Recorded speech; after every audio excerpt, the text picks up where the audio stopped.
فناداها من تحتها ألا تحزني قد جعل ربك تحتك سريا، پھر درخت کے نیچے سے فرشتے نے ان کو آواز دی کہ آپ پریشان نہ ہوں، آپ کے رب نے آپ کے نیچے سے ایک نہر جاری کر دی ہے۔ وَهُزِّي إِلَيْكِ بِجِذْعِ النَّخْلَةِ تُسَاقِطْ عَلَيْكِ رُطَبًا جَنِيًّا، اور آپ اس کھجور کے درخت کو اپنی طرف ہلائیں تو آپ کے اوپر تر و تازہ پکی ہوئی کھجوریں گریں گی۔ تو درخت کے نیچے سے فرشتے نے ان کو آواز دی کہ آپ پریشان نہ ہوں، آپ کے رب نے آپ کے نیچے سے ایک نہر جاری کر دی ہے، اور آپ اس کھجور کے درخت کو اپنی طرف ہلائیں تو آپ کے اوپر تر و تازہ پکی ہوئی کھجوریں جو سی ہیں وہ گریں گی۔ اب بی بی مریم کا پیچھے ذکر چل رہا تھا ان کی پریشانی کا کہ یہ سارا کچھ کیسے معاملہ ہوا اور لوگوں کو کیا جواب دیں گی، یا حضرت زکریا علیہ السلام کو کیسے فیس کریں گی، اور لوگ ان کے متعلق کیا سوچیں گے جون سے۔ تو جب حضرت مریم نے اخیر پر بات یہاں مکمل ہوئی تھی، انہوں نے جب مرنے کی تمنا کی درد کی شدت کی وجہ سے، یا اس وقت جو ایک انوائرمنٹ بنا اس کی وجہ سے، تو انہوں نے مرنے کی تمنا کی، تو جبریل علیہ السلام نے ان کو پکارا، وادی کے نیچے سے پکارا کہ مریم غم نہ کرو، اللہ نے آپ کے لیے آپ کے قریب ایک نہر بنا دی ہے۔ اب حضرت عبداللہ بن عباس رضی اللہ تعالی عنہ فرماتے ہیں کہ حضرت عیسیٰ علیہ السلام نے، یا تو حضرت عیسیٰ علیہ السلام نے یا حضرت جبریل علیہ السلام نے اپنی ایڑی زمین پر ماری تو میٹھے پانی کا ایک چشمہ جاری ہو گیا۔ اب اور کھجور کا درخت جون سا ہے وہ سر سبز ہو کر پھل لے آیا، سوکھی کھجور جون سی تھی، اور وہ پھل بھی نہایت تر و تازہ اور رس سے بھرے ہوئے اور پختہ پھل جون سی۔ اور ایک قول یہ بھی ہے کہ اس جگہ ایک خشک نہر تھی جسے اللہ نے اپنی قدرت سے جاری کر دیا، اور کھجور کا جو خشک درخت تھا وہ سرسبز ہو کر پھلدار ہو گیا۔ تو یہ چیز اس آیت کے اندر فرمائی گئی، فَنَادَاهَا مِن تَحْتِهَا أَلَّا تَحْزَنِي قَدْ جَعَلَ رَبُّكِ تَحْتَكِ سَرِيًّا، تو اسے اس کھجور کے درخت کے نیچے سے پکارا کہ غم نہ کھا، بے شک تیرے رب نے تیرے نیچے ایک نہر بنا دی ہے۔ تو ایک خشک نہر کو جاری کر دیا گیا، اور خشک کھجور کو ہرا بھرا کر کے اس پر پھل آ گئے اور کھجوریں آ گئیں، اور نہایت رسدار کھجوریں تھیں جون سی ہیں۔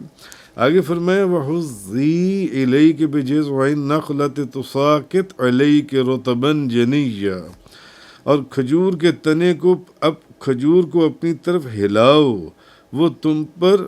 عمدہ تازہ کھجوریں گرائے گا جون سے، تم پر تازہ کھجوریں گریں گی جون سی۔ تو حضرت مریم سے کہا گیا کہ جس خشک تنے کے نیچے تم بیٹھی ہوئی ہو اس کو اپنی طرف حرکت دو، تو اس سے آپ پر تازہ کھجوریں جون سی ہیں، اور پکی ہوئی کھجوریں جون سی ہیں، لذیذ کھجوریں جون سی ہیں، اور رس والی کھجوریں جون سی ہیں، آپ کے اوپر تر و تازہ کھجوریں جون سی ہیں وہ گریں گی جون سی ہیں۔ تو یہاں سے ایک بات تو یہ بھی معلوم ہوئی، یہ پہلے بھی میں اپنے ایک لیکچر میں بیان کر چکا ہوں، کہ حمل والی عورت جو ہے اس کے لیے کھجور کھانا فائدہ مند ہے۔ جس عورت جو حاملہ عورت ہے، کھجور کھانا اس کے لیے فائدہ مند ہے، جو بچے کی صحت اور تندرستی میں بہت اس کا ایک اس کا اثر ہوتا ہے جون سے۔ اور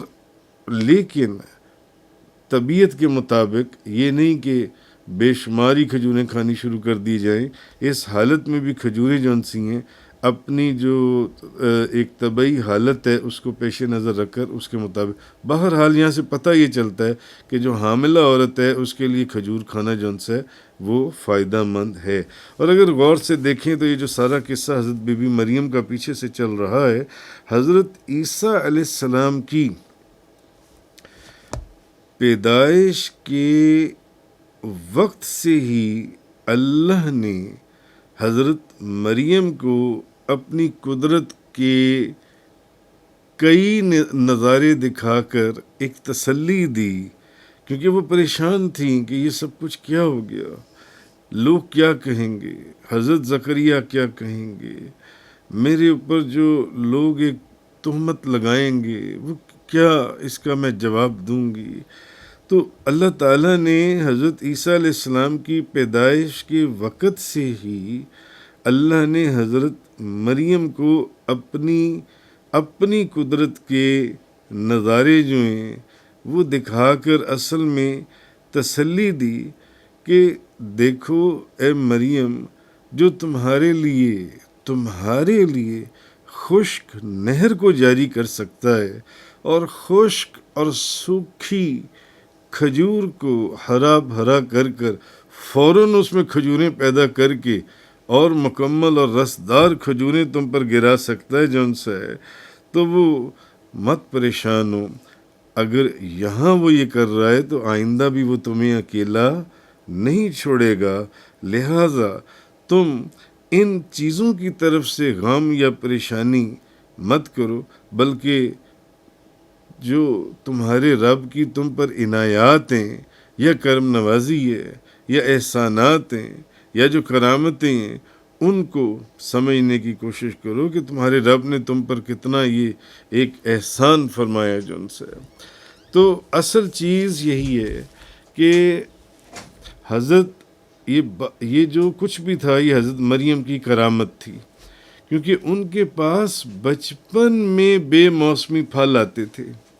اور یہاں پر بھی بے موسمی کھجوریں گرنے لگیں۔ اب بچپن میں بے موسمی پھلوں کا آنا اور یہاں پر بے موسمی کھجوروں کا گرنا، اصل میں ان کو بتایا یہ جا رہا تھا اے مریم مت پریشان ہو، یہ جو حالات جو تم دیکھ رہی ہو، جس کی وجہ سے تم مرنے کی تمنا کر رہی ہو اور یہ سوچ رہی ہو کہ لوگ کیا سوچیں گے، حضرت زکریا کیا سوچیں گے، میں کیسے اس معاملے کو سنبھالوں گی، تو یہ مت سوچو۔ جو تمہارے لیے خشک نہر اور دریا کو جاری کر سکتا ہے اور جس خشک اور خشک سوکھے تنے کو تمہارے لیے ہرا بھرا کر سکتا ہے ایک لمحے کے اندر، اور اس کے اوپر تازہ کھجوریں پک کر تم پر گر سکتی ہیں، تو وہ تمہیں کسی جگہ پر بھی اکیلا نہیں چھوڑے گا جون سے، اس لیے مت پریشان ہو۔